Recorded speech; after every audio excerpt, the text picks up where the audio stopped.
Waktu itu di tahun 2014, pas awal di STID, istri saya bertanya kepada bangsa Abah, Abah, bolehkah saya melihat zat Allah? Kata Abah, boleh kalau bisa. Boleh kalau bisa. Pertanyaannya, kalau seseorang ingin bercita-cita mendapatkan sesuatu, harus dengan namanya himmatul aliyah, cita-cita yang tinggi, yaitu banyak mendawamkan zikir kalimat la ilaha illallah. Dan mau apa dengan la ilaha illallah? Ingin apa? La ilaha illallah. Pengen sesuatu? La ilaha illallah.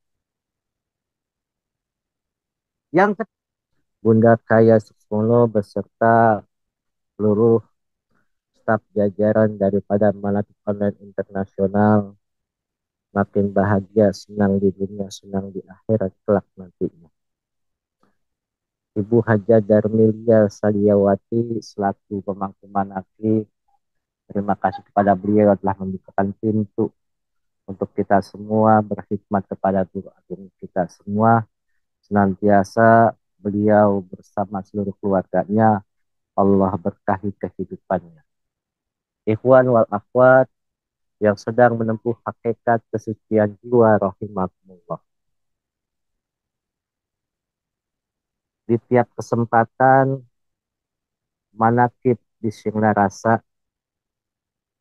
dikala pelaksanaan zikir jahar di madrasah, pasti guru agung kita Pangersa Abah Aus menekankan kepada seluruh ikhwan agar dalam melafalkan kalimat tauhid, kalimat la ilaha illallah dan zikir jahar, badan itu harus bergerak ke kanan dan ke kiri, yaminan wasimalan.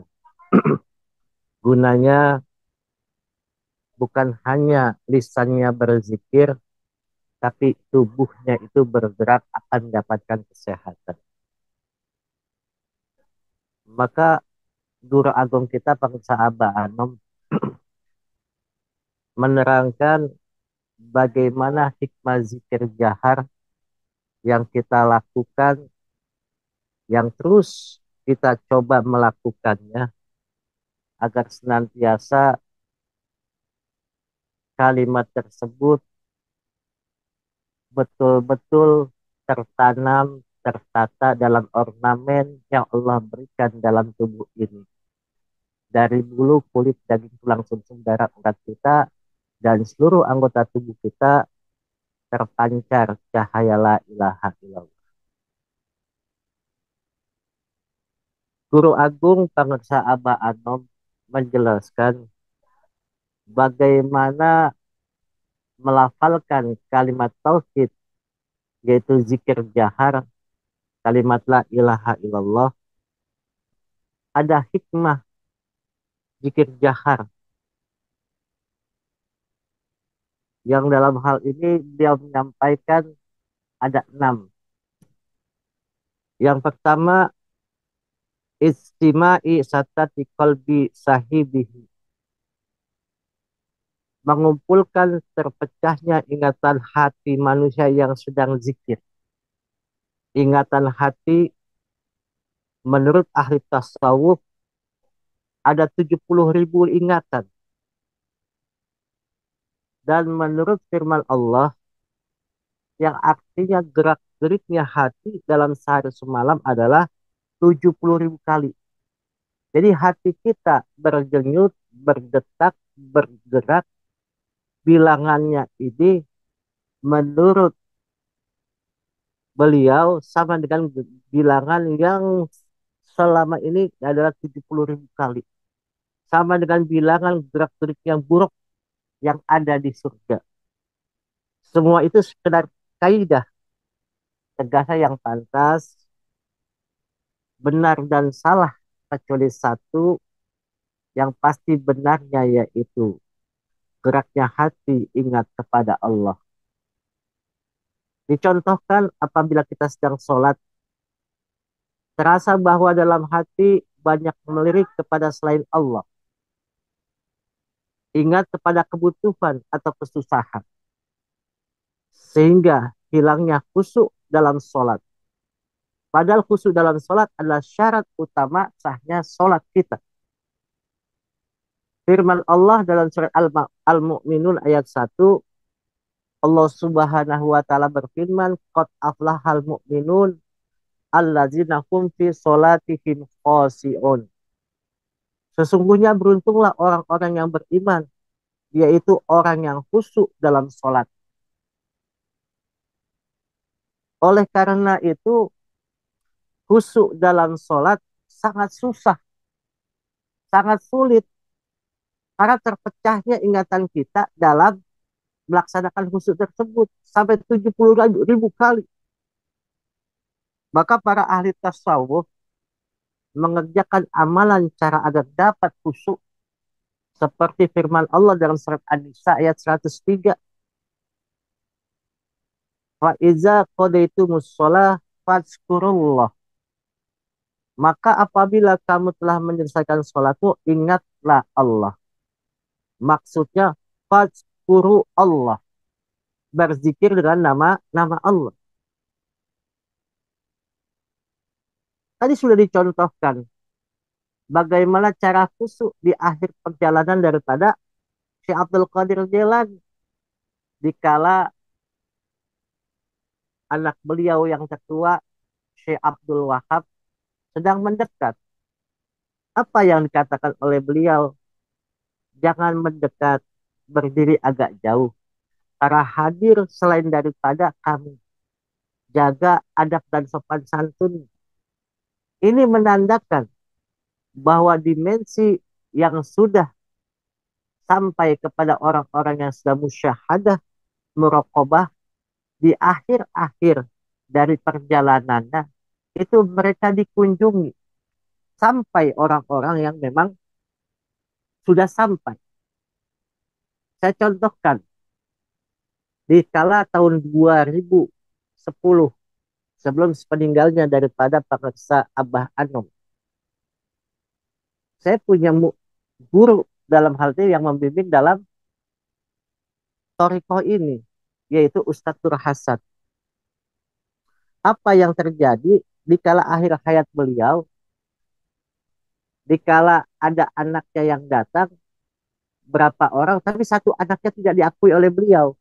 Ini bukan anak saya. Karena apa? Amaliyah Torikohnya berbeda dengan Torikoh Qadiriyah Naqsyabandiyah. Ini anak bapak, bukan kamu, bukan anak saya. Karena apa?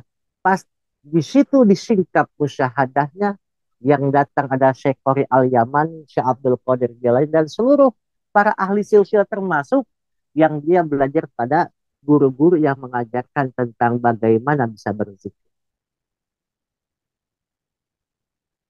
Maka zikir yang dikerjakan para sahabat dan para aulia Allah dan juga nabi-nabi sebelumnya oleh ahli tasawuf golongan Thariqah Qadiriyah Naqsyabandiyah Mansuriyah Sinar sampai PKN, yaitu kalimat la ilaha illallah. Para kalimat tersebut cukup untuk memusatkan jiwa raga pasrah kepada Allah Azza wa Jalla. Sehingga ketika membaca kalimat thayyibah berdasarkan petunjuk dari syekhnya, dari guru mursyidnya, dari pemerintah Abah Aus, pada saat ini bergetarlah hati sanubarinya. Sebagaimana firman Allah dalam surat Az-Zumar ayat 23, A'udzubillahi minasyaitonirrajim, tafsiru minhu juludul lazina yasyawna rabbahum tsumma talinu juluduhum wa qulubuhum ila zikrillah. Gemetarlah hatinya, gemetarlah karena kulit orang-orang yang takut kepada Tuhannya. Kemudian menjadi tenang kulit dan hati mereka di waktu mengingat Allah. Hidup itu gersang bila kita tidak mengingat siapa yang menciptakan kita, yang memperjalankan kita. Maka hidup itu tidak ada seperti dedaunan yang ditiup oleh angin. Seperti itu gersangnya. Karena apa? Tidak punya kekuatan dan tidak punya kemampuan. Maka ditanamkan kalimat tauhid ini dalam dada kita agar kita punya kekuatan. Yang kedua, hikmah daripada zikir jahar adalah himmatul aliyah. Tinggi cita-cita, membuat tingginya cita-cita dalam menjalankan ibadah kepada Allah dan menegakkan hukum Allah. Tegasnya dalam menghadapi banyaknya semua rintangan, ujian yang ada pada saat ini. Tidak cengeng, betul-betul kokoh menegakkan semua yang diperintahkan oleh Allah. Sebagaimana Allah Subhanahu wa Ta'ala dalam surat Al-Anfal, Allah berfirman, Innamal mu'minuna alladzina iza zukirallah wajilat qulubuhum wa iza tuliyat alaihim ayatuhu zadatum imanaw wa ala rabbihim yatawakkalun. Sesungguhnya orang-orang yang beriman itu ialah mereka yang apabila disebut nama Allah, gemetarlah hati mereka. Dan apabila dibacakan kepada mereka ayat-ayatnya, bertambahlah iman mereka. Karenanya dari dan kepada Tuhannya mereka bertawakal. Di akhir ayat ini dikatakan kepada Tuhannya lah mereka bertawakal. Berarti kepada nama Rabb-Nya mereka itu bisa bertawakal. Kita sudah diberikan bagaimana namanya itu untuk bertawakal kepada Allah. Maka ini adalah himmatul aliyah. Cita-cita yang tinggi seorang salik yang ada dalam rombongan dalam Universitas Toriko Qadiriyah Naqsyabandiyah Mansuraya Sinarasa PPKN, mereka harus punya cita-cita yang tinggi. Waktu itu di tahun 2014, pas awal di STID, istri saya bertanya kepada bangsa Abah, Abah, bolehkah saya melihat zat Allah? Kata Abah, boleh kalau bisa. Boleh kalau bisa. Pertanyaannya, kalau seseorang ingin bercita-cita mendapatkan sesuatu, harus dengan namanya himmatul aliyah, cita-cita yang tinggi, yaitu banyak mendawamkan zikir kalimat la ilaha illallah. Dan mau apa dengan la ilaha illallah? Ingin apa? La ilaha illallah. Pengen sesuatu? La ilaha illallah. Yang ketiga, hikmah daripada zikir jahar adalah anisul mutawahis, menjinakkan perkara yang seringkali agak liar. Umpamanya senang melakukan segala sesuatu yang sunnah, pekerjaan yang sunat itu hal yang agak susah dilakukan biasanya, tetapi setelah melakukan zikir jadi rajin melakukannya. Apalagi kita sudah dicontohkan bila kita pulang ke Singlarasa pada waktu maghrib, bagaimana sholat-sholat sunnahnya itu gampang sekali dilakukan. Yang banyak problem daripada ikhwan dalam melakukan sholat sunnah di kala sholat sunnah malam ataupun di pagi hari, yang biasanya di zaman Paksa Abah Anom terpisah antara sholat sunnah isrok dan sholat sunnah duha. Tapi Paksa Abah Aus sekarang sudah menggabungkan. Paginya saja sudah 20 rakaat. Dan itu harus diistiqomahkan oleh kita sebisa semampu mungkin. Termasuk adalah kita melaksanakan ibadah sholat-sholat sunnah di malam hari. Jadi perkara-perkara yang liar yang tadinya kita tidak bisa lakukan, sekarang kita bisa lakukan. Contohnya kita mengambil air wudhu supaya menjaga wudhu agar pas azan berkumandang sudah siap-siap kita untuk melaksanakan ibadah sholat. Dimanapun azan berkumandang, yang bawa mobil pinggir ke kiri untuk melaksanakan sholat zuhur di awal waktu, walaupun di atas kendaraan, yang naik motor pinggir untuk sholat di awal waktu. Karena apa? Sudah punya wudhu, Jadi kita tidak akan menunda-nunda panggilan Allah. Logikanya kalau kita sering menunda-nunda panggilan Allah, maka siap-siap ditunda-tunda segala keinginan yang ingin dipinta olehnya kepada Allah. Yang keempat adalah jarul khair, menarik kebaikan. Umpamanya mengajak orang lain untuk beribadah atau memimpin dalam segala amal ibadah. Kenapa jarul khair? Banyak orang-orang yang ketika mendengar kalimat tauhid bergema di dalam speaker toa masjid itu banyak yang namanya ada apa itu. Dahulu terdengar kalau kalimat la ilaha illallah masih samar. Kalau sekarang pada jalan bangsa Abaus tidak samar. Karena apa? Mahrojil hurufnya harus jelas. Lafalnya halus jelas. Sehingga tidak menimbulkan fitnah kepada kuping-kuping yang mendengarnya. Kalau dahulu, kalau dikata zikir jahar, suaranya kadang-kadang terdengar begini. Ta, seperti itu. Padahal kalimatnya la ilaha illallah. Tapi saking cepatnya seperti itu terdengar itu. Maka jarul khair itu menarik kepada kebaikan. Sesuatu yang buruk terlepas, kebaikan akan datang kepada diri orang yang berzikir kepada Allah Subhanahu wa Ta'ala.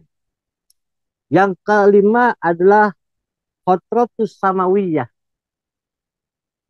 mendapatkan bisikan-bisikan dari langit, tanda-tanda datangnya khotrotus samawiyah, yaitu bulu kuduk berdiri, hati agak gentar, perasaan ngeri, banyak yang terasa menyedihkan, yang akhirnya tidak tahan menahan sedih, menangis, sambil tidak tahu apa yang disedihkan, lupa kepada rasa malu, menangis bukan menangis biasa, karena kalau sengaja ingin menangis seperti itu, tentunya tak akan bisa. Seandainya pula punya uang setumpuk, emas satu peti, ingin menangis seperti itu tentu tidak akan bisa. Karena ini betul-betul rahmat dari Allah yang Maha Esa yang diperuntukkan kepada abdinya yang dikasihinya. Sebagaimana firman Allah dalam surat Al-Quran, di mana diturunkan kepada para rasul ayat Al-Quran, kelihatan olehmu, hai Muhammad, mata mereka tergenang air mata. Karena mereka tahu bahwa itu adalah hak dari Allah aja baca. Jadi hikmahnya zikir jahat itu ternyata mendapatkan bisikan-bisikan dari langit yang datangnya dari Allah Subhanahu wa Ta'ala. Dan yang terakhir adalah miftahul ghaib, atau yang keenam yaitu miftahul ghaib. Terbukanya segala sesuatu yang samar-samar. Dalam firman Allah dalam surat Al-Jin ayat 26-27, Allah Subhanahu wa Ta'ala berfirman yang artinya, maka dia tidak memperlihatkan kepada seseorang pun tentang yang gaib itu kecuali kepada Rasul yang diridhoinya. Maka sesungguhnya dia mengadakan penjaga-penjaga, yaitu malaikat di muka dan di belakang. Untuk mengetahui perihal yang gaib memang tidak mudah. Harus tahu dahulu perbedaan antara malaikat dengan setan. Dua-duanya makhluk halus yang bisa berwujud apa saja. Maka untuk membedakannya, Sultan Aulia Syekh Abdul Qadir Jailani qaddasallahu sirrahu ditanya oleh para muridnya, bagaimana perbedaan antara malaikat dan setan? Jawabnya, jawab Syekh Abdul Qadir, setan suka mengajak kepada maksiat, sedang malaikat menunjukkan kepada munjiah, yaitu jalan keselamatan dunia dan akhir. Semoga Allah berkahi semuanya segalanya. Kita semua makin taat, makin berusaha lebih istiqomah dalam mengamankan, melestarikan ajaran ini, dan kita terbawa oleh orang-orang yang sudah terbawa menghadap Allah Subhanahu wa Ta'ala. berkah semuanya, segalanya selamanya. Mohon maaf. Wallahul muwafiq ila aqwamit thoriq. Wassalamualaikum warahmatullahi wabarakatuh. Waalaikumsalam warahmatullahi wabarakatuh. Allahumma salli ala nabiyil hashimiyyi Muhammadin wa ala alihi wa sallim taslim. Allah. Allahumma salli ala nabiyil hashimiyyi Muhammadin wa ala alihi